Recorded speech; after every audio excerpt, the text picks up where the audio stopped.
Have you ever caught yourself looking in the mirror at 80 and thinking, how on earth did we get here so fast? One day you're chasing kids around the yard, the next you're wondering why getting out of your chair feels like you've just climbed a small hill. Aging has a funny way of sneaking up on us, not with one big event, but with a collection of little changes that quietly shape the way we live. Some of these changes are expected. Others? Well, they surprise us no matter how much we thought we were ready.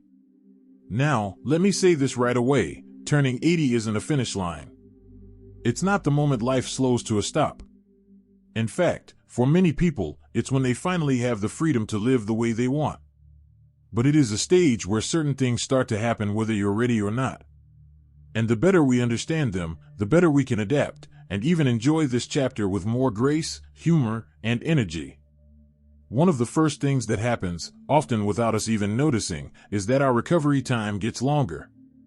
I'm not just talking about recovering from an illness, though that's part of it. I'm talking about recovering from anything. A busy day, a late night, a fall in the garden, even something as small as walking a bit farther than usual. When you're younger, your body bounces back quickly. At 80, your body still works hard for you, but it needs a little extra time and care to return to normal. This doesn't mean you should avoid activity. In fact, it's the opposite. Gentle, regular movement is one of the best ways to help your body keep its resilience. The key is pacing yourself and listening to your body's signals. If you feel unusually tired, don't push through it like you might have at 40. Give yourself permission to rest, and remember, rest isn't laziness. It's maintenance.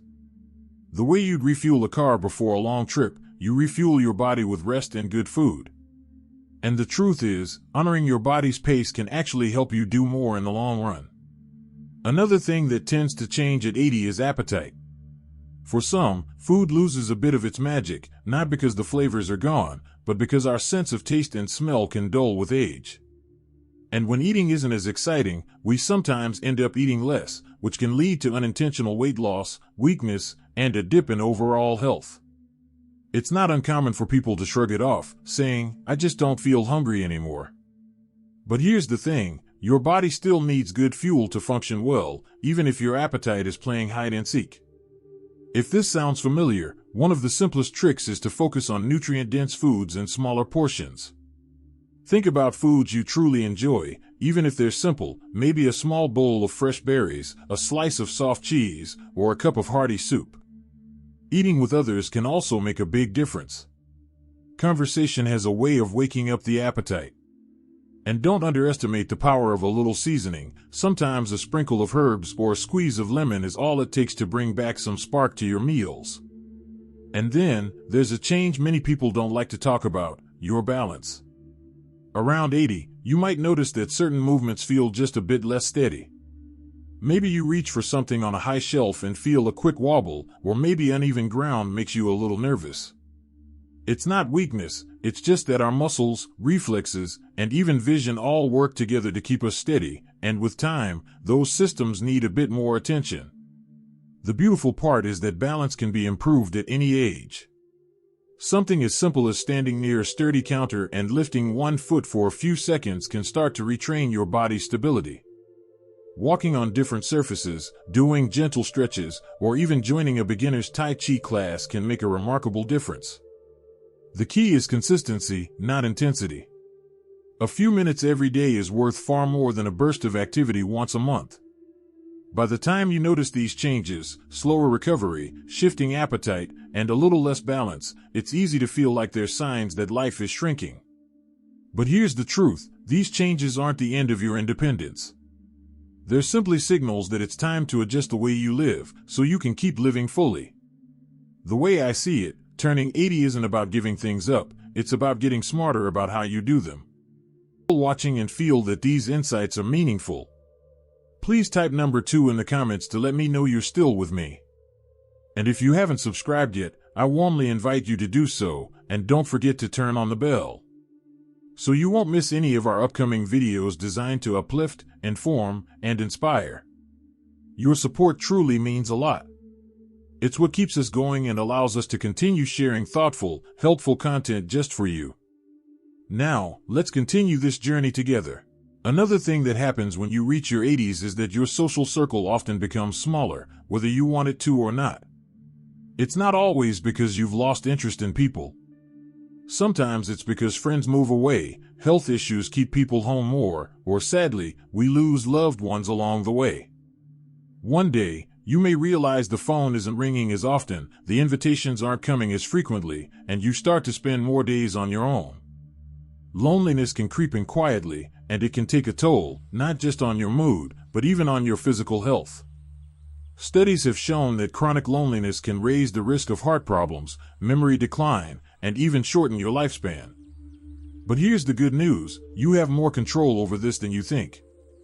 You can choose to reach out first, to be the one who makes the call, sends the message, or suggests the meetup. It doesn't always have to be something big, even chatting with the cashier at the store, waving to a neighbor, or joining a small group at the community center can make a difference. You may not have the same large group of friends you once had, but the connections you do have can be deeper, more meaningful, and just as life-giving. And then there's the matter of energy. It's almost like your body decides it wants to conserve its battery. You might wake up feeling fine, but halfway through the day, you notice your energy dipping lower than it used to. Some people describe it as hitting a wall earlier in the day, and it can be frustrating if you're used to being busy from sunrise to sunset. This is one of those changes that's part biology, part lifestyle.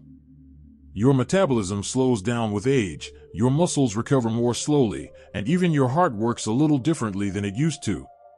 But instead of giving in to the slowdown, you can work with it. The key is pacing yourself and listening to your body, not as a sign of weakness, but as a way to get the most out of your day. For example, instead of running errands all at once, break them into smaller trips. If you enjoy gardening, work in shorter bursts and rest in between. And don't underestimate the power of short naps or quiet time to recharge your energy. Think of it like refueling a car. You wouldn't expect your car to run endlessly without topping up the gas tank, so why expect that from yourself? In fact, giving your body those little breaks often means you can actually get more done in the long run, without feeling drained. Something else many people notice after 80 is that balance, both physical and mental, becomes more delicate. You might not have had a fall in years, but suddenly you find yourself a little unsteady when getting out of a chair, or needing to hold onto a railing when going downstairs. The muscles and reflexes that keep you steady naturally weaken with time, and your vision or inner ear may not be as sharp as they once were. But losing balance isn't just about the risk of falling, it can also affect your confidence. If you feel unsure on your feet, you might start avoiding activities you once loved, like walking in the park or going to the market. The danger is that the less you move, the weaker your muscles get, which then makes your balance even worse, a frustrating cycle. The best way to fight this is to keep moving in ways that specifically strengthen your legs and core, and challenge your balance safely. That might mean simple exercises at home, joining a gentle yoga or Tai Chi class, or even practicing standing on one foot while brushing your teeth. It may sound small, but over time, it keeps your body ready to support you, so you can keep enjoying life without that constant fear of falling. Another change that often arrives after 80 is that your relationship with food and appetite shifts. You might notice you're not as hungry as before, or certain foods just don't appeal to you anymore. For some, meals feel like more of a chore than a pleasure, and that can be dangerous without realizing it, because a smaller appetite often means your body isn't getting enough protein, vitamins, or calories to maintain your strength. When this happens, you may start losing weight unintentionally, or your muscles may shrink faster, which makes you weaker overall. Some of this comes from changes in hormones and metabolism, but other times it's because of things like dental issues, changes in taste buds, or certain medications that make food less appealing. The important thing is not to ignore it. Even if you can't eat as much at once, you can focus on nutrient-rich foods in smaller portions, things like eggs, yogurt, fish, nuts, and cooked vegetables. Smoothies can be a great way to pack in calories and nutrients without feeling too full. And don't underestimate the role of eating with others. Sharing a meal can actually boost appetite and make food enjoyable again. Finally, perhaps one of the most surprising things that happens after 80 is how your perspective on life changes. Many people describe a deeper sense of clarity, a kind of wisdom that only comes with decades of living. You start to see what truly matters and what's just noise. Small annoyances that might have bothered you years ago barely register anymore, while simple pleasures, like sitting in the sun, hearing from an old friend, or enjoying a good cup of tea, become deeply satisfying.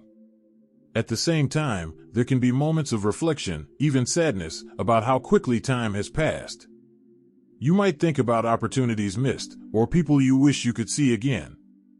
But for many, this stage of life becomes a time to focus on legacy, on the memories you're making now, the wisdom you can pass on, and the love you can share with those around you.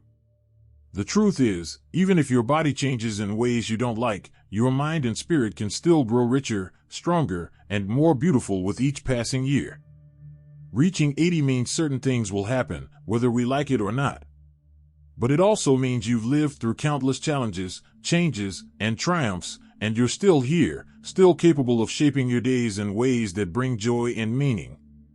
You can't stop the clock, but you can make every tick of it count. And in the end, maybe that's the most important thing of all. Thank you for spending time with us today. We'd love to hear your thoughts.